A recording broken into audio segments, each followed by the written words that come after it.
Angelique, what do we get most questions about when it comes to quilting? How do I quilt this? Let's talk about it.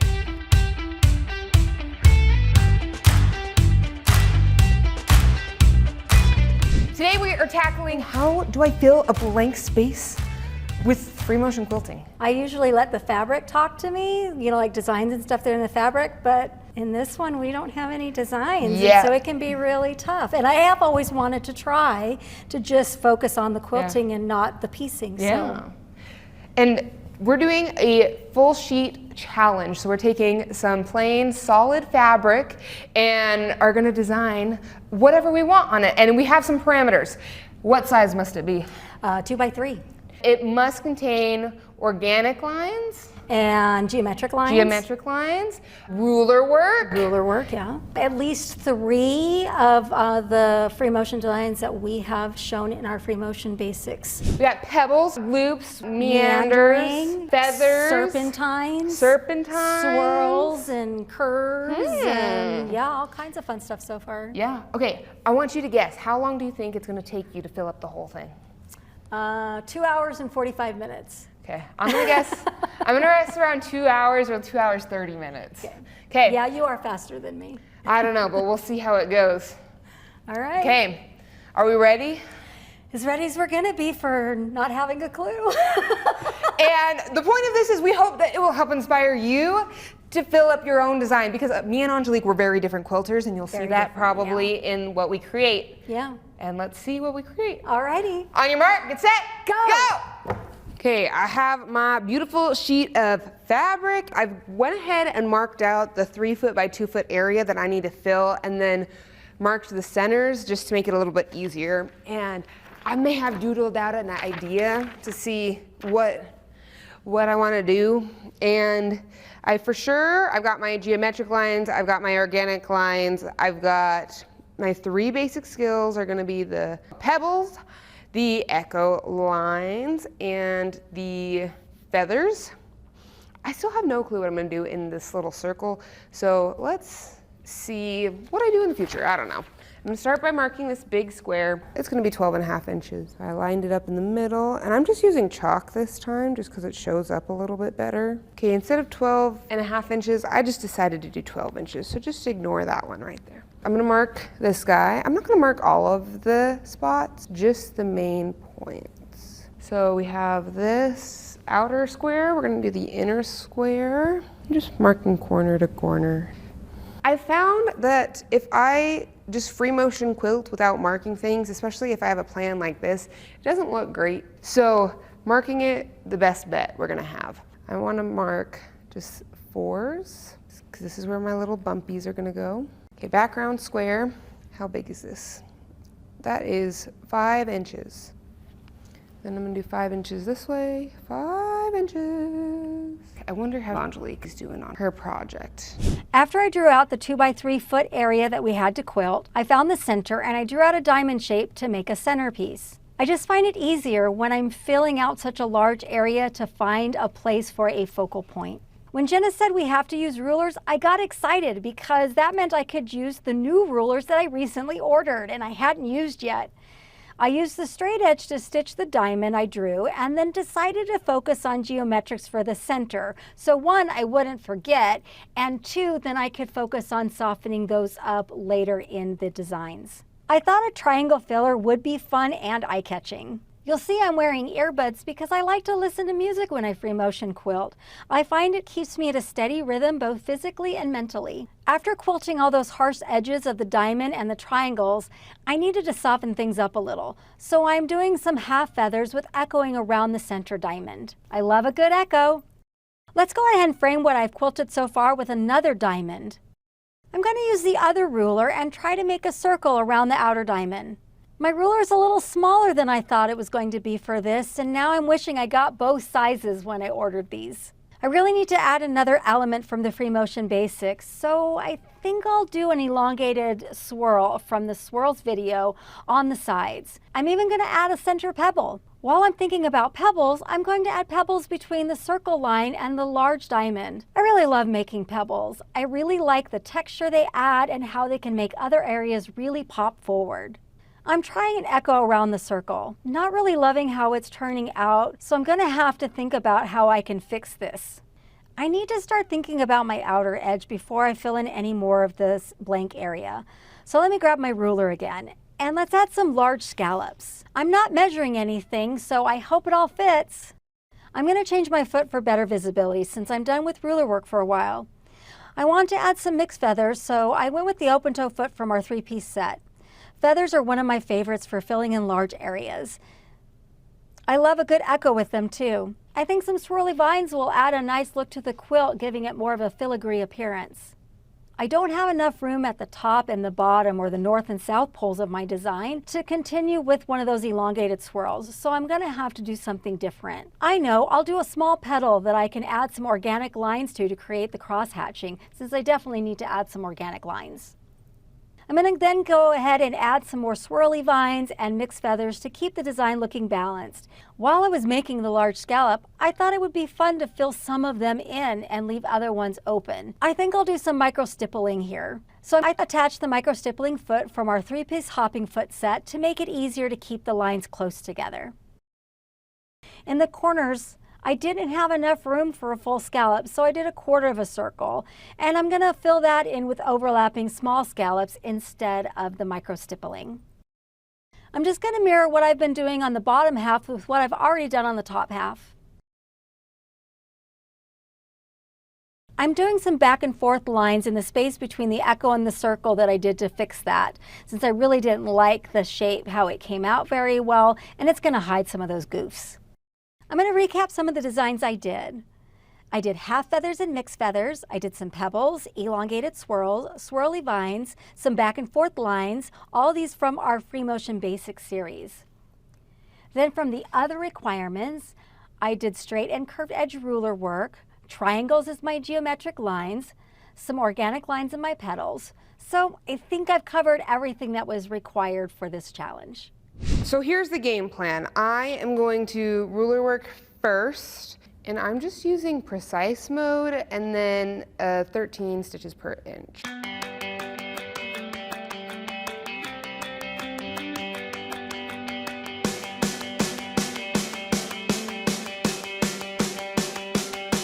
Okay, we're doing the circle now, and the circle's a little bit scary. That's kind of, that's actually maybe a good size. Let's just do that. Oh, now we're doing the 4 1/4 circle. So we're doing an echo around this guy.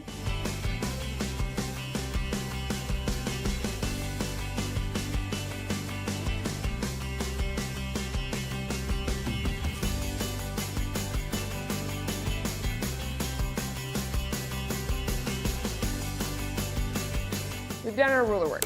So now I'm going to switch to the open toe foot just for more visibility. Also, if I need to go back and do ruler work in the future, I may or may not have done ruler work with an open toe foot and just been really careful. So that's what I'm going to do. Be really careful. We've got the new foot on, and here's the game plan. I'm just going to start in the middle and work my way out and hope for the best. You feel that? You feel good? Oh, I forgot I could have done the ruler work for the small guys, but that's okay. We're going to do some feathers and some little pebbling. Maybe I'll start with the feathers first because I feel more confident with that. And the goal is just to have the feathers fill up this whole section.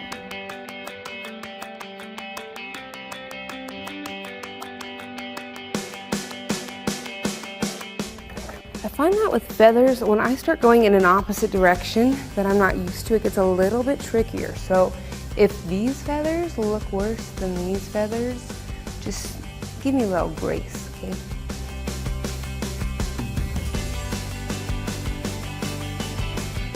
And if you're looking at my back right now and think, wow, she's so hunched over, her back is gonna ache in a while. You're right, it is. But our frames are not tall enough for me because they need to work for Angelique, who is like 5'2", and me, who is 5'9". So I could go like this, but I don't know, I just like to hunch over. Maybe I'll try this. I can be Angelique's size. Okay. Oh, that's not bad. Okay, Jenna. Okay, you should have had a little bit more faith in yourself. Okay, Not awful, not awful. Now we're gonna do our little pebblies. Don't ask me why I don't just call them pebble. We have to make them cute with an I-E-S at the end. I'm gonna admit, I'm not always the best at pebbles, but this is why we're doing this. We are practicing. Doing a whole sheet like this is such a great way to practice, and that is what I'm here for. Every quilter has their weaknesses, and pebbles are definitely one of mine. I find it so hard to get them consistent and to keep them consistent. If pebbles are your strength, in the comments, let me know if you have any advice, and I definitely want to try it out because it's something I want to get better at. Originally, my idea for the center was to do some cross-hatching lines in the empty spaces in the circle and in the corners of the square, but for some silly reason, I decided to do lines that were 1/4 inch apart, and that was taking so long to quilt out. So for the sake of time, I decided just to do them one way. But if I were to do this again, I think I would do cross-hatching lines that are further apart. But for now, I think we're going good. We're going strong. To finish up the ruler work, we are doing some little bumps over the square and then echoing on top of those bumps just to add a little bit of space between everything. And then it's time for the feathers. And I love doing feathers. They're one of my favorite things, but I have not had a lot of practice doing feathers in a circle where I have to plan things out a little bit better. And I definitely should have planned out where my first feather was going to start and which direction it was going to go, and I should not have started in the corners. The first corner feather I accidentally did more straight up instead of curved like it should have been, and so as I'm moving around those corners, the feathers are not nesting the right way, if that makes sense. I definitely don't think that the feathers look bad, I just think that I could do better, especially if I drew it out a little bit more before I started. Before I started quilting out these pebbles, I said out loud, I don't want to do this. I do not want to do pebbles because my first pebbles were not great and I'm not good at them, but I need to practice. And the pebbles were part of my OG plan and I didn't know what to do other than pebbles, so I am just gonna do some pebbles.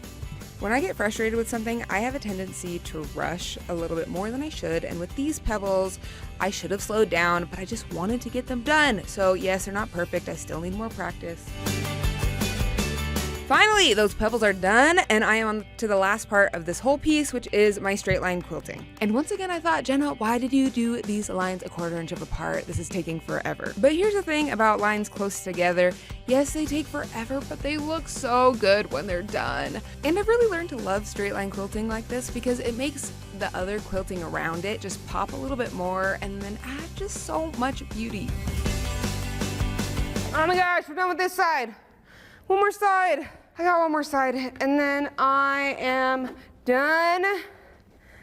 Hopefully, it looks all good and nice in the end. I think it's looking good. Pebbles are not my strength. Not my strength, and I think it looks good, simple on the outside.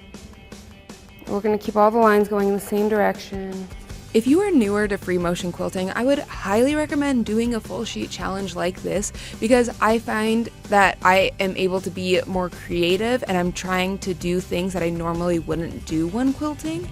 And in the long run, it will make you a better quilter. Then afterwards, I can turn this quilted sheet into a duffel bag, a makeup bag, or even a wall hanging. I would love to do another challenge like this with different parameters so that I can step out of my comfort zone a little bit more because this design was definitely within my comfort zone for the most part. Oh my goodness, that took forever. In real time, it took about an hour and a half to do this entire thing. And it's definitely not perfect, and I'm okay with that. If I were to do this for a client, I would definitely take my time a little bit more. But because this was more of a challenge to see how to fill the space, I'm okay with it being a little bit sloppy. Also, like if you look at the shot from above or from the side, you can't tell that it looks, that some of the quilting is a little bit sloppy and a little bit imperfect, which I think is kind of nice. Well, you can tell if you look up close for sure, but if you're looking just at it at a whole, it's not too shabby. I'm curious to see what Angelique is gonna do with this space because she and I are two very different quilters, and so I think hers is gonna be more fun and whimsical. I don't know, let's see. 3, 2, 1. I was right! If you remember, I said Angelique's gonna do something fun and whimsical, and oh my goodness, that is fun and whimsical. You just know me so well. So what did you do? I decided to kind of start with the geometrics because I thought it might be kind of hard to fit them in somewhere else. I made that my focal point. Nice. I did some half feathers and some echoing around that. Some pebbles, so it seems like it's popping up there. And then just kind of from there, just try to make it look like it's sort of a flower or something with like some other fun elements. Well, obviously I did the pebbles, but I did some meandering here, you know, the stippling in a couple of the places, you know, did some more feathers. I did the little I love your vines. echoing on the feathers. I love it's so fun. I did start out with a wave, Yeah. but then I added to it. And your vines right here, I've seen you just do these in a lot of things, and you're getting better and better at them, and they're just so fun and cute. Like, love look at vines, these, they're just happy. Yeah, they're just delicate, so it just kind of, it allowed me to fill some of that space that needed something, but I had so many other elements that were detailed. Right? So It's it was so fun. fun. I really, really enjoyed it. Okay, and then complete opposite from you, because I did not do anything whimsical. Mine is more It's beautiful. geometric. I think I went more with like a traditional quilting style because I really like feathers, and a lot of what I've been seeing on social media online is like more traditional quilting. So my geometric shapes, we got our squares, rhombus, straight lines. That's technically not a geometric shape. It's a line, but we're gonna call it that. We got some echoing from the Free Motion Basic series. Pebbles, feathers. I think I like it, but there's definitely a lot of mistakes, but you can't see it very well right here. I had a couple of Imperfect quilter. Yes. Woo! If there's a perfect quilter out there, I want to meet her. I don't know who she is, or he is. Sorry, And I don't know who they are. I tend to quilt more densely than you do. Like your feathers are big and they're beautiful, and I tend to go smaller. So I wish I could do things a little bit bigger, but I always get into these little nooks and crannies and start going small. But I love the texture that you created here. Thanks. I think these are so fun. I hope that you are inspired to take a full sheet. I really do challenge you. Take a full sheet of just regular fabric, scrap fabric, and do the challenge that we did. Post it on social media, tag Grace Company, and we want to see your fun free motion quilting practice. Yeah, absolutely. It's the only way you're going to get better and more confident is practice, practice, practice. Right? Make sure to follow us on all of our social media channels, and we will see you in our next video. Bye.